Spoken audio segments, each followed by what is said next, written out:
สบายดีพ่อแม่พี่น้องและหมู่คู่ที่หักแพงมื้อนี้พ่อตู่จิมมี่สิออกรายการสิให้บางคนทำบุญแท้ๆพ่อแม่พี่น้องเป็นอย่างค่อยว่าจังสั้น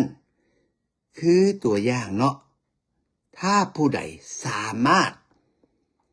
บริจาคเลือดโอเค donate blood to the blood foundation อันนี้แหละสิ่งหนึ่งข้าพเจ้าคิดว่าได้บุญแท้ๆเพราะว่าอย่างเพราะว่าเฮาบริจาคเลือดเฮาไปช่วยคน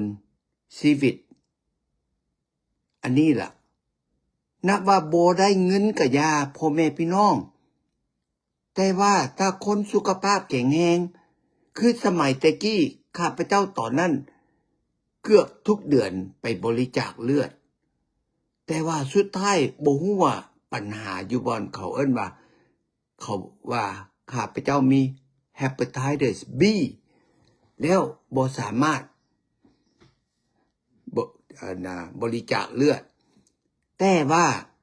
ข้าพเจ้าพยายามบอกภรรยาและลูกสาว2 คนยามใดมีโอกาสไปบริจาคเลือดพ่อแม่พี่น้องเพราะว่าอย่างคือข้าพเจ้าเว้ามาล่ะเลือดนี่ช่วยได้หลายอย่างบ่แม่นแต่ช่วยได้ชีวิตช่วยคนเจ็บป่วยสมมุติว่าทหารจ้ะไปสงครามว่าตัวอย่างนะหรือว่าคนที่ว่าไปไปฟกเลือดเนาะพ่อแม่พี่น้องอันนี้แหละเลือดเฮาล่ะไปซอยแต่ว่ามีเลือดตัวหนึ่งเขาเอิ้นพลาสมาเขาถ้าเฮาไปบริจาคพลาสมาเลือดพิเศษอันนั้นล่ะเขาจ่ายเงินเฮาถ้าท่านอยากเอาถ้าบ่เอาก็ทำบุญไปพ่อแม่พี่น้องแม่นบ่ล่ะเพราะจังซั่นพ่อแม่พี่น้องขอกรุณากับแม่นถ้ามีโอกาสไปบริจาคเลือดนะอยู่เมืองใดแขวงใด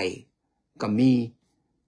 เช็คออนไลน์หรือว่าโทรไปบน blood donation ก็ว่า Google search นี่แปลว่าสบายพ่อแม่พี่น้อง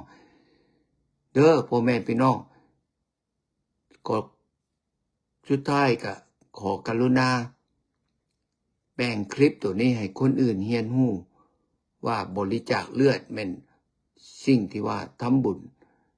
หลายที่สุดโอเค